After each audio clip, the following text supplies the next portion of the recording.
こんにちは。このチャンネルでは、日本語を学んでいる皆さんに、日本の文化やトレンド、そして私が日々感じたことをわかりやすい日本語でお届けしています。さて、皆さん最近はいかがお過ごしですか？早速ですが、今回は日本人と旅行というテーマでお話しします。日本は海も山も温泉もあり、四季によって全く違う景色を楽しむことができる国です。だから、日本人は昔から旅行が大好きなんです。皆さんは、日本人はどうやって旅行するの？どんな場所に行くの？と気になったことはありませんか？私自身、日本でいろいろな旅行をしてきました。小学生や中学生の時には修学旅行で京都や広島に行きました。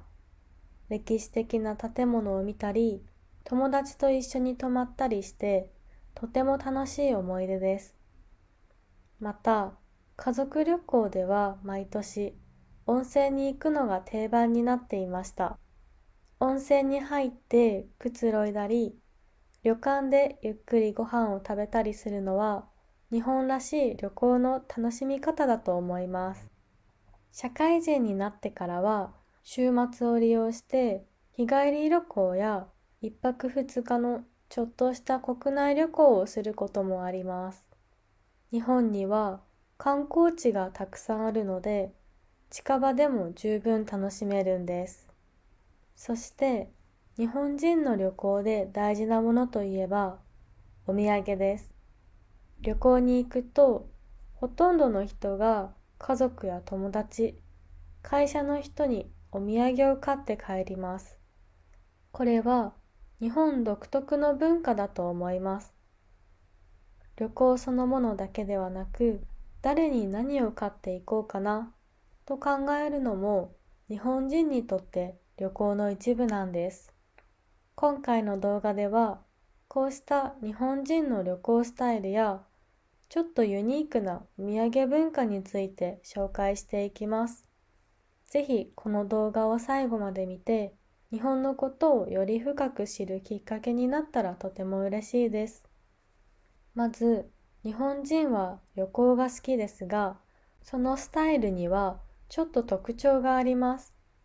ここからは日本人の旅行の代表的なパターンをいくつか紹介しますね。まずは家族旅行です。日本では5月のゴールデンウィーク、8月のお盆休み、そして年末年始が家族旅行の定番シーズンです。この時期は学校も会社も休みになることが多いので、多くの家族が車や新幹線で観光地へ出かけます。温泉地や有名な観光スポット、あるいは実家に帰省する人も多いです。ただし、この時期は多くの人が一斉に移動するため、大渋滞や観光地の混雑が発生します。次に、学生の修学旅行です。これは日本の学校ならではの伝統です。中学校や高校ではほとんど必ず修学旅行があります。行き先は京都や奈良など日本の歴史を学べる場所が多いです。近年では沖縄や北海道に行く学校も増えています。修学旅行は友達と一緒に泊まったり観光したり学びながら楽しい思い出を作れる特別なイベントなんです。さらに友達同士の旅行も人気です。大学生や社会人になると週末や連休に友達と旅行をする人が多いです。人気の行き先は温泉地やディズニーランドや USJ などのテーマパーク、または自然の多い地域です。日本は小さな国ですが、地域ごとに食べ物や文化が違うので、近場でも楽しい発見ができます。そして日本人は団体旅行を好む傾向があります。会社の慰安旅行や地域のグループ旅行など、ツアーに参加してみんなで行くというスタイルは昔から人気です。旅行会社が計画したツアーは移動や宿泊が全部セットになっているので、楽だし安全と感じる人が多いです。そのため、個人旅行よりツアー旅行を選ぶ人も多いんです。最後に、日本人の旅行の大きな特徴は、海外旅行より国内旅行が多いということです。理由の一つは、休みが短いからです。ヨーロッパなどでは、夏に2、3週間の長期休暇を取るのが普通ですが、日本ではなかなか長い休みが取れません。多くの会社員は長くても3日から5日くらいの休みで旅行します。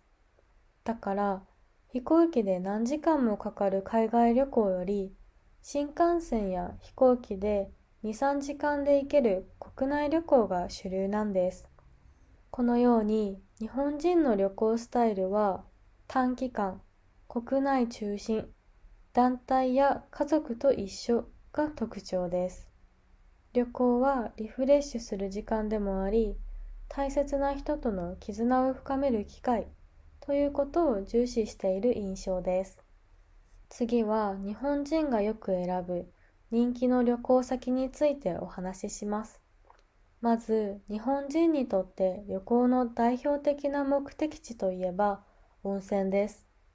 箱根、草津、別府などは全国的に有名な観光地で、年間を通じて多くの観光客が訪れます。温泉旅館に泊まって露天風呂に入り、美味しい和食を楽しむのが定番のスタイルです。特に冬は雪景色を見ながら温泉に入る体験が人気です。温泉はただリラックスできるだけでなく、体にいいとも考えられており、健康や美容を意識する人にも愛されています。次に、歴史や文化を感じられる場所も人気です。京都や奈良は修学旅行でも定番のスポットです。古いお寺や神社、伝統的な街並みを歩くと、日本の歴史を身近に感じることができます。また、広島も人気で、平和記念公園や原爆ドームを訪れる人が多いです。単なる観光だけでなく、学ぶ旅行先として選ばれることも特徴です。さらに、自然を楽しめる地域も人気です。北海道は広大な自然、美しい四季の風景、そして新鮮な食べ物が魅力です。冬にはスキーやスノーボード、夏には花畑や涼しい気候を楽しめます。一方、沖縄は青い海とビーチリゾートが魅力で、南国気分を味わえる場所です。北海道と沖縄は季節や気分に合わせて日本人が行きたいと思う定番の旅行先になっています。また、家族連れや若者に人気なのがテーマパークです。東京ディズニーランドやユニバーサル・スタジオ・ジャパンは日本国内でもトップレベルで人気のある観光地です。特にディズニーランドは子供から大人まで楽しめる場所として有名で、誕生日や記念日に訪れる人も多いです。USJ は大阪にあり、映画の世界を体験できるアトラクションが人気です。最後に、海外旅行についても少しお話ししますね。日本人に人気の海外旅行先は、ハワイ、グアム、韓国、台湾など、比較的日本から近くて行きやすい場所です。特にハワイは一度は行ってみたい旅行先として長年人気があります。距離は少しありますが、日本からの直行便も多く、安心して行ける場所として支持されています。韓国や台湾は日本から2、3時間ほどで行けるため、週末旅行としても人気があります。ショッピングや食べ物を楽しみに訪れる人が多いですね。このように日本人が選ぶ旅行先は温泉、歴史、文化、自然、テーマパーク、海外リゾートと幅広いのが特徴です。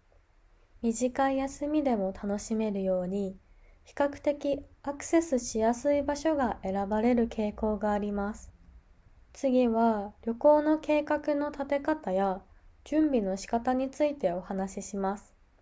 まず、多くの人が利用するのが旅行代理店やパックツアーです。特に家族旅行や海外旅行では、航空券、ホテル、観光がセットになったパッケージツアーを選ぶ人が多いです。旅行代理店を通すことで、移動や宿泊の手配を自分で全部しなくてもよく、安心感があります。特に年配の方には人気のスタイルです。最近はインターネットで格安のプランを探す人も増えてきましたが、旅行会社にお任せするという安心感は根強く残っています。また、日本人の旅行にはスケジュールを細かく立てる傾向があります。例えば、1日目の午前中は神社を見学して、お昼には名物料理を食べて、午後は美術館というふうに時間ごとに予定を詰め込むことが多いです。日本人には時間をきっちり守る文化があるため、旅行でも効率よくたくさんの場所を回りたいという考え方が強いんです。そのため、旅行ガイドブックやネットのモデルコースを参考にする人も多いです。宿泊については、ホテルよりも旅館を選ぶ人が多いのも日本の特徴です。旅館では温泉や和食が楽しめることが魅力で、布団で寝るという体験も含めて、日本らしい旅行を味わえます。特に温泉地では、夕食に豪華な懐石料理が出て、朝ごはんも和食が中心です。旅館に泊まること自体が旅行の目的になる人も少なくありません。さらに、日本人は旅行に行く前にしっかり調べることを大切にします。口コミサイトやランキングが大好きで、人気温泉ランキング、行ってよかった観光地トップ10などを参考にして計画を立てます。旅行前にブログや YouTube の体験談をチェックする人も多く、情報を集めることも旅行の楽しみの一つになっています。このように日本人の旅行は安心、効率、準備万端がキーワードになります。私自身もそうなんですが、旅行先での楽しみだけでなく、計画を立てている段階からすでにワクワクしている人が多いです。では次は、お土産文化についてお話ししますね。日本の旅行で欠かせないものといえば、お土産です。日本人にとっては、旅行に行ったらお土産を買うことが当たり前になっています。ある意味で、旅行イコールお土産を買うことと言ってもいいくらい、強く根付いた文化なんです。まず特徴的なのは、お土産は自分のためではなく、他人に渡すために買うという点です。旅行から帰ってきたら、職場の同僚や上司、学校の友達、親戚や近所の人に渡すのが一般的です。例えば会社では、出張に行った社員がお土産を買ってきて、休憩スペースに置いてみんなで食べるという習慣がよくあります。旅行に行った人が周りに気を使ってお土産を買うことが、日本社会では礼儀やマナーの一部になっているんです。お土産の定番といえば、やっぱり地域限定のお菓子です。東京なら東京バナナ、北海道なら白い恋人、京都なら八つ橋、福岡なら博多通りもんなど有名なご当地お菓子がたくさんあります。こうしたお菓子はその土地に行かないと買えない限定感があるのでとても人気です。旅行先のスーパーや駅、空港のお土産コーナーには必ず並んでいて、観光地に行くとお土産ランキングまで紹介されています。また、日本のお土産文化の特徴の一つにばらまき用があります。これは大人数に配ることを前提に作られたお土産で、個包装のお菓子が箱にたくさん入っているものです。例えば、クッキーやチョコレートが20個入りになっていて、それを会社や学校で配ります。個包装になっていると清潔で配りやすいので、とても実用的なので人気があります。この文化は日本以外ではあまり一般的ではないかもしれません。例えば、欧米では旅行の後にお土産をみんなに買ってくるっていう習慣はほとんどなく、もし買うとしても家族や親しい友人にちょっとしたプレゼントを渡す程度です。そのため、日本で会社やクラス全員に配るためにお菓子を買うという文化を知ると、多くの外国人が驚きます。ある意味で、日本のお土産文化は気配りの文化を表しているとも言えますね。もちろん日本人も自分のためにお土産を買うことはあります。旅行先でしか手に入らないグッズやキャラクターの限定商品などは人気です。しかし全体的に見れば自分用よりも人にあげる用のお土産の方が主流です。誰に何を買って帰ろうかなと考えることが旅行の楽しみの一つになっているんです。このように日本のお土産文化は思いやりと義務感が入り混じった独特の習慣です。旅行そのものだけでなく、帰ってからお土産を配るところまでが一つの流れになっているのが日本らしい特徴だと言えます。ここまで日本人の旅行スタイルやお土産文化を紹介してきましたが、最近の旅行トレンドについても少しお話ししますね。社会の変化やライフスタイルの多様化によって日本人の旅行の仕方も少しずつ変わってきているんです。まず注目されているのが一人旅です。以前は旅行といえば家族や友達と行くものというイメージが強かったのですが、最近では一人で旅行を楽しむ人が増えています。特に20代から30代の若い世代や子育てが落ち着いた40代以上の世代に人気があります。一人旅では自分のペースで観光したり、誰にも気を使わずに好きなことをしたりできるのが魅力です。私も何度か一人旅に行ったことがありますが、家族や友達と行く旅行とはまた違った良さを感じることができてとても楽しかったです。温泉やカフェ巡りを一人で楽しむ人も多いですし、SNS ではハッシュタグソロ旅というハッシュタグがよく使われています。次に人気なのがインスタ映えスポット巡りです。若い世代にとって旅行の目的は綺麗な景色を見ることだけではなく、写真や動画を撮って SNS にアップすることになっています。例えば、京都の竹林や沖縄の青い海、長野の星空や富士山を背景にした写真はとても人気があります。最近では観光地側もフォトスポットを意識して撮影しやすい場所を整備しているところも増えています。また、新しい旅行スタイルとしてサウナ旅、グランピング、ワーケーションなども注目されています。サウナ旅は各地の有名なサウナ施設を巡る旅行のことで、特にサウナブームの影響で人気が急上昇しています。グランピングはグラマラスとキャンピングを合わせた言葉で、テントやキャンプ道具を自分で用意する必要がなく、宿泊施設がすべて準備してくれます。豪華な設備の中で自然を楽しめるスタイルで、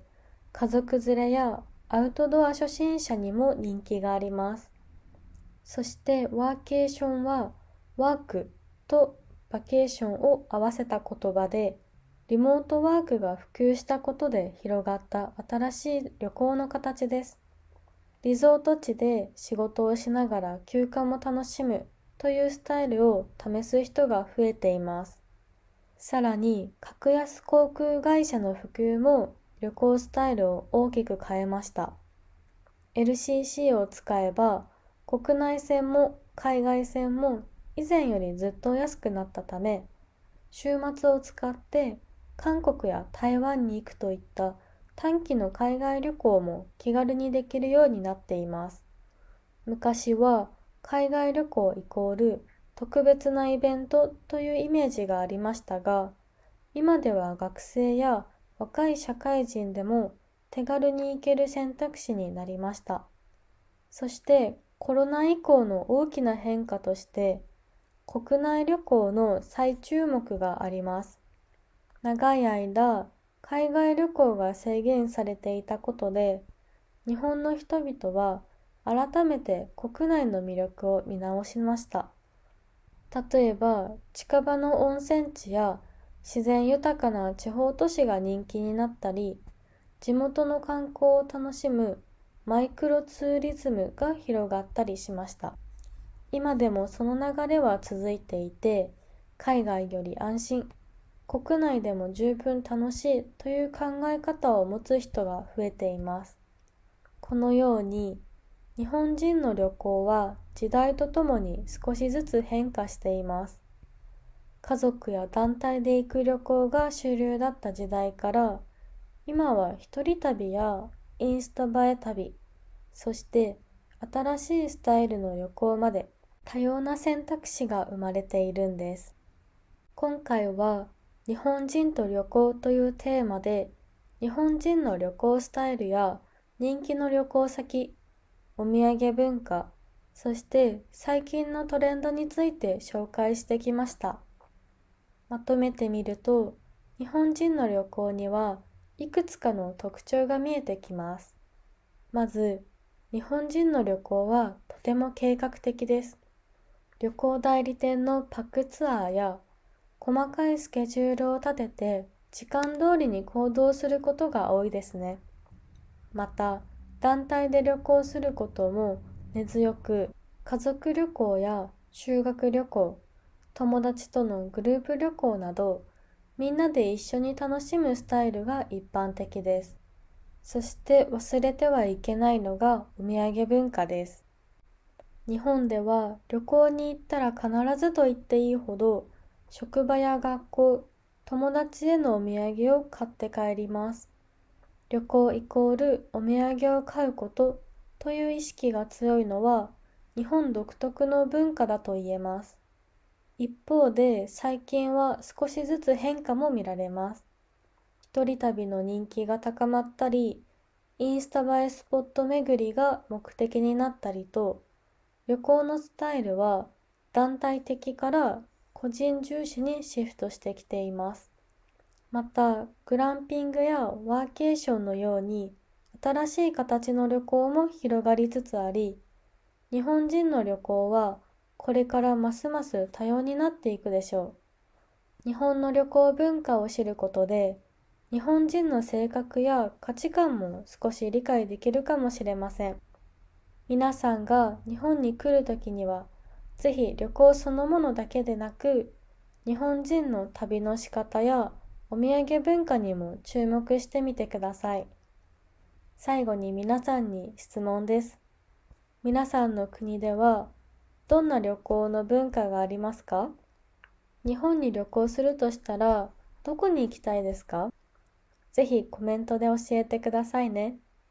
もしこのエピソードを楽しんでいただけたら、ぜひいいねとチャンネル登録をお願いします。感想やリクエストがあれば、ぜひコメントで教えてくれるととても嬉しいです。これからも日本の文化や楽しい話題をたくさんお届けしていきたいと思っているので、次回のエピソードもどうぞお楽しみに。それではまた次の動画でお会いしましょう。またねー。